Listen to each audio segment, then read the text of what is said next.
नमस्कार दोस्तों, आपके अपने चैनल हमारे संस्कार में आपका बहुत बहुत स्वागत है। आज हम आपके लिए लेकर आए हैं मदन द्वादशी की कथा। लेकिन उससे पहले अगर आप चैनल पर नए हैं और अभी तक चैनल को सब्सक्राइब नहीं किया है तो आप सभी से हाथ जोड़कर निवेदन है, प्लीज़ हमारे चैनल को सब्सक्राइब करें, वीडियो को लाइक करें, ज़्यादा से ज़्यादा शेयर करें ताकि इस कथा के श्रवण का लाभ और लोगों को भी मिल सके। बेल आइकन को दबाना ना भूलें ताकि हमारी आगे आने वाली हर वीडियो की जानकारी आपको नोटिफिकेशन के जरिए मिल जाया करे। कमेंट्स बॉक्स में ओम नमो भगवते वासुदेवाय नमः, हर हर महादेव लिखना ना भूलें।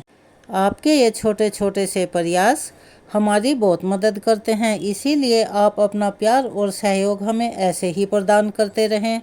परमपिता परमेश्वर की कृपा आप सभी पर हमेशा बनी रहे। वैसे तो हिंदू धर्म में हर व्रत का अपना अपना अलग महत्व होता है। कामदा एकादशी के अगले दिन मगन द्वादशी का व्रत रखा जाता है। इस व्रत में कामदेव की पूजा की जाती है क्योंकि कामदेव को मदन नाम से भी जाना जाता है और हमारे शास्त्रों में ऐसा वर्णित है कि मदन द्वादशी के दिन व्रत रखने और पूजा आदि करने से पुत्र रत्न की प्राप्ति होती है और भक्तों को सभी दुखों से छुटकारा मिलता है। वहीं जिन लोगों को पुत्र न होने का दुख होता है वे इस व्रत को करके अपने दुख से मुक्ति प्राप्त कर सकते हैं। पौराणिक कथाओं के अनुसार मदन द्वादशी का व्रत करने से दैत्यों की माता दिति को भी पुत्र रत्न की प्राप्ति हुई थी। हमारे वेद शास्त्रों में ऐसा बताया गया है। उनके अनुसार मदन द्वादशी का व्रत पुत्र प्राप्ति के लिए रखा जाता है और यह व्रत एक ही दिन नहीं किया जाता। इस व्रत को लगातार 13 द्वादशियों तक रखना चाहिए।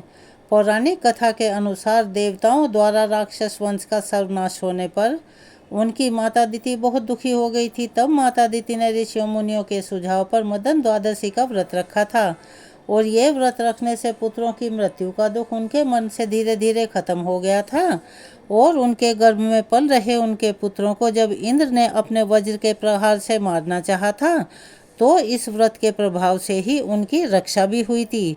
चलिए अब हम आपको सुनाने जा रहे हैं मदन द्वादशी की कथा।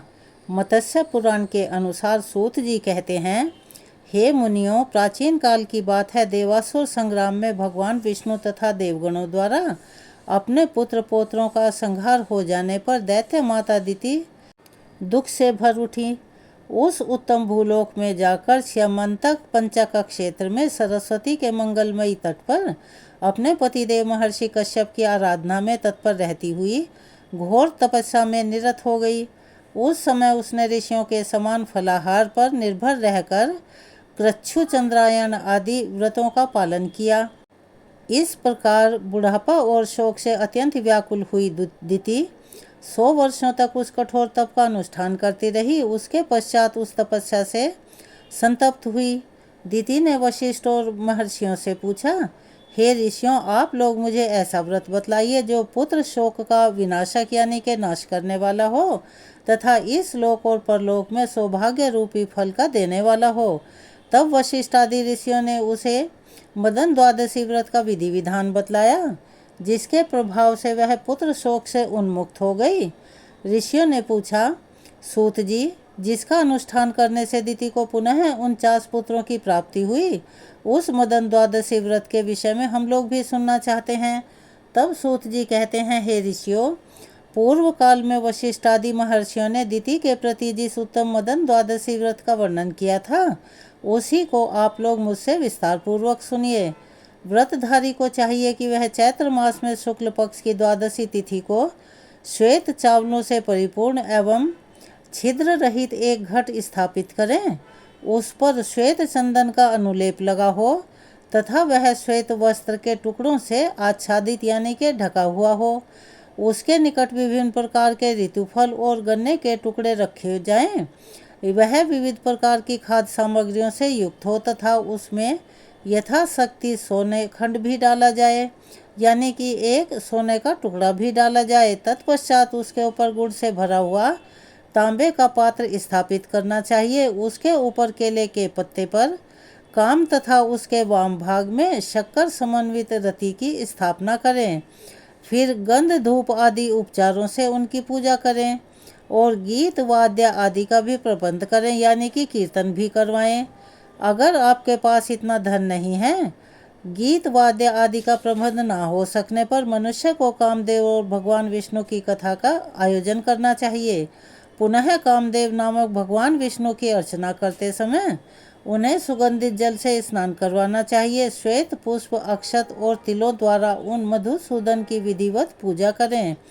उस समय उन विष्णु के पैरों में कामदेव, जंघाओं में सौभाग्यदाता, उर्वों में स्मर, कटी भाग में मनमथ, उदर में स्वच्छोदर, वक्ष स्थल में अनंग, मुख में पद्ममुख, बाहुओं में पंचाक्षर और मस्तक में सर्वात्मा को नमस्कार है।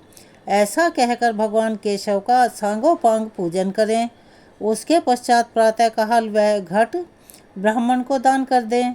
पुनः भक्तिपूर्वक ब्राह्मणों को भोजन करवाकर स्वयं भी नमक रहित भोजन करें और ब्राह्मणों को दक्षिणा देकर इस मंत्र का उच्चारण करें, जो संपूर्ण प्राणियों के हृदय में स्थित रहकर आनंद नाम से कहे जाते हैं। वे कामरूपी भगवान जनार्दन मेरे इस अनुष्ठान से प्रसन्न हों। जिस मंत्र का उच्चारण करना चाहिए वह इस प्रकार है। प्रियता मंत्र भगवान कामरूपी जनार्दन हृदय सर्वभूतानामयु आनंदो अभिधीयते। इसी विधि से प्रत्येक मास में मदन द्वादशी व्रत का अनुष्ठान करना चाहिए। व्रती को चाहिए कि वह द्वादशी के दिन एक फल खाकर जमीन पर शयन करें और त्रयोदशी के दिन अविनाशी भगवान विष्णु का पूजन करें। 13वां महीना आने पर घृत धेनु सहित, यानी के गाय के घी से एवं समस्त सामग्रियों से संपन्न शैया, कामदेव की स्वर्ण निर्मित प्रतिमा और श्वेत रंग की दुधारू गौ, यानी के दूध देने वाली गौ, अनंग कामदेव को समर्पित करें, अर्थात अनंग के उद्देश्य से ब्राह्मण को दान दें। उस समय शक्ति के अनुसार वस्त्र एवं आभूषण आदि द्वारा अपनी पत्नी के साथ ब्राह्मण की पूजा करके उन्हें चारपाई, यानी के शैया और सुगंध आदि प्रदान करते हुए ऐसा कहना चाहिए कि आप प्रसन्न हों। उसके पश्चात उस धर्मज्ञ व्रती को गाय के दूध से बनी हुई हवी, खीर और श्वेत तिलों से कामदेव के नामों का कीर्तन करते हुए हवन करना चाहिए। पुनः कृपणता छोड़कर ब्राह्मणों को भोजन करवाना चाहिए और उन्हें यथाशक्ति गन्ना और पुष्पमाला प्रदान कर संतुष्ट करना चाहिए। जो इस विधि के अनुसार इस मदन द्वादशी व्रत का अनुष्ठान करता है वह समस्त पापों से मुक्त होकर भगवान विष्णु की आशीर्वाद को प्राप्त करता है तथा इस लोक में श्रेष्ठ पुत्रों को प्राप्त कर सौभाग्य फल का उपभोग करता है, जो समर, आनंदात्मा, विष्णु और महेश्वर नाम से कहे गए हैं। उन्हीं अनंगज भगवान विष्णु का सुखार्थी को स्मरण करना चाहिए। यह सुनकर दिति ने सारा कार्य यथावत रूप से संपन्न किया और व्रत का अनुष्ठान किया। दिति के उस व्रत के अनुष्ठान के प्रभाव से प्रभावित होकर महर्षि कश्यप उनके निकट पधारे और परम प्रसन्नता पूर्वक उन्होंने उसे पुनः रूप यौवन से संपन्न युवती बना दिया तथा वर मांगने को कहा। तब वर मांगने के लिए उद्यत हुई दिति ने कहा, पतिदेव, मैं आपसे एक ऐसे पुत्र का वरदान चाहती हूँ जो इंद्र का वध करने में समर्थ हो, अमित पराक्रमी, महान आत्मबल से संपन्न और समस्त देवताओं का विनाश करने वाला हो। यह सुनकर महर्षि कश्यप ने उससे ऐसी बात कही, शुभे, मैं तुम्हें अत्यंत ऊर्जावान एवं इंद्र का वध करने वाला पुत्र प्रदान करूंगा, किंतु इस विषय में तुम यह काम करो कि आप स्तंभ ऋषि से प्रार्थना करके उनके द्वारा आज ही पुत्रेष्टि यज्ञ का अनुष्ठान करवाओ। सुव्रते, यज्ञ की समाप्ति होने पर मैं तुम्हारे उदर में इंद्र रूपी शत्रु के विनाशक पुत्र का गर्भाधान करूंगा। तत्पश्चात महर्षि आप स्तंभ ने उस अत्यंत खर्चीले पुत्रेष्टि यज्ञ का अनुष्ठान किया। उस समय उन्होंने इंद्र शत्रु भरवश से इंद्र का शत्रु उत्पन्न हो इस मंत्र से विस्तार पूर्वक अग्नि में आहुतियाँ दी। इस यज्ञ से देवताओं को रुष्ट होना चाहता था, परंतु वे यह जानकर प्रसन्न हुए कि दैत्यों और दानवों को इस यज्ञ फल से विमुख होना पड़ेगा। यज्ञ की समाप्ति के बाद कश्यप ने दिति के उदर में गर्भाधान किया और पुनः उनसे कहा, 100 वर्षों तक तुम्हें इसी तपोवन में रहना है और इस गर्भ की रक्षा के लिए प्रयत्न करना है। वरवर्षिणी गर्भिणी स्त्री को संध्या काल में भोजन नहीं करना चाहिए और न उसे कभी वृक्ष के मूल पर बैठना चाहिए, न उसके निकट ही जाना चाहिए। वह घर की सामग्री, मूल, ओखली आदि पर ना बैठे, जल में घुसकर स्नान करे, सुनसान घर में ना जाए, बिंब वट पर ना बैठे, मन को उद्विग्न ना करे, नख से, लुआठी से अथवा राख से पृथ्वी पर रेखा ना खींचे तथा नींद में अलसाई हुई ना रहे, कठिन परिश्रम का काम ना करे, भूसी, लुआठी, भस्म, हड्डी और खोपड़ी पर ना बैठें, लोगों के साथ वाद विवाद ना करें और शरीर को तोड़े मरोड़े नहीं। यह बाल खोलकर ना बैठे, कभी अपवित्र ना रहे, उत्तर दिशा में सिरहाना करके एवं कहीं भी नीचे सिर करके ना सोए, ना नंगी होकर, ना उद्विग्न चित्त होकर एवं ना भीगे चरणों से ही कभी शयन करें, अमंगल सूचक वाणी ना बोलें, अधिक जोर से हंसे नहीं, नित्य मांगलिक कार्यों में तत्पर रहकर गुरुजनों की सेवा करें और संपूर्ण औषधियों से युक्त गुनगुने गर्म जल से स्नान करें। वह अपनी रक्षा का ध्यान रखें, स्वच्छ वेशभूषा से युक्त रहें, वास्तु पूजन में तत्पर रहें, प्रसन्न मुखी होकर सदा पति के हित में संलग्न रहें, तृतीया तिथि को दान करें, पर्व संबंधी व्रत एवं नक्त व्रत का पालन करें। जो गर्भिणी स्त्री विशेष रूप से इन सभी नियमों का पालन करती हैं, उसका उस गर्भ से जो पुत्र उत्पन्न होता है वह शीलवान एवं दीर्घायु होता है। इन नियमों का पालन न करने पर निसंदेह गर्भपात की आशंका बनी रहती है। हे प्रिय, इसीलिए तुम इन नियमों का पालन करके इस गर्भ की रक्षा का प्रयत्न करो, तुम्हारा कल्याण हो। अब मैं जा रहा हूँ। दिति के द्वारा पति की आज्ञा स्वीकार कर लेने पर महर्षि कश्यप वहीं सभी जीवों के देखते देखते अंतर्ध्यान हो गए। तब दिति महर्षि कश्यप के द्वारा बताए गए नियमों का पालन करती हुई समय व्यतीत करने लगी और इंद्र भयभीत हो उठे और तुरंत देवलोक को छोड़कर दिति के निकट आ पहुँचे। वे दिति की सेवा करने की इच्छा से उनके समीप ही रहने लगे। इंद्र सदा दिति के छिद्रान्वेषण में ही लगे रहते थे। ऊपर से तो वे विनम्र, प्रशांत और प्रसन्न मुख वाले दिखाई देते थे, परंतु भीतर से दिति के कार्यों की कुछ परवाह न करके सदा अपने ही हित साधन में लगे रहते थे। इस प्रकार 100 वर्षों की समाप्ति पर जब 3 दिन शेष रह गए, तब दिति प्रसन्नता पूर्वक अपने को सफल मनोरथ मानने लगी। उस समय आश्चर्य से युक्त मन वाली दिति नींद के आलस्य के आक्रांत होकर पैरों को बिना धोए, बाल खोलकर, सिर को नीचे किए कहीं दिन में ही सो गई। तब दिति के उस त्रुटि को पाकर शची के प्राणपति देवराज इंद्र उनके उदर में प्रवेश कर गए और अपने वज्र से उस गर्भ के 7 टुकड़े कर दिए। उन टुकड़ों से सूर्य के समान तेजस्वी 7 शिशु उत्पन्न हो गए और वे रोने लगे। रोते हुए उन 7 शिशुओं को इंद्र ने मना किया। इंद्र ने पुनः उन रोते हुए शिशुओं में प्रत्येक के 7-7 टुकड़े कर दिए। उस समय भी इंद्र दिति के उदर में ही स्थित थे। इस प्रकार वे टुकड़े 49 शिशुओं के रूप में परिवर्तित होकर जोर जोर से रुदन करने लगे। इंद्र उन्हें बारंबार मना करते हुए कह रहे थे, मत रो, मत रो, लेकिन वे चुप नहीं हुए। इंद्र ने मन में विचार किया कि इसका क्या रहस्य है कि इस धर्म के माध्यम से ये सभी मेरे वज्र द्वारा काटे जाने पर भी अब तक जीवित हैं। उसके पश्चात ध्यान योग के द्वारा इंद्र को पता चला कि यह मदन द्वादशी व्रत का फल है। अवश्य ही श्री कृष्ण के पूजन के प्रभाव से इस समय यह घटना घटी है।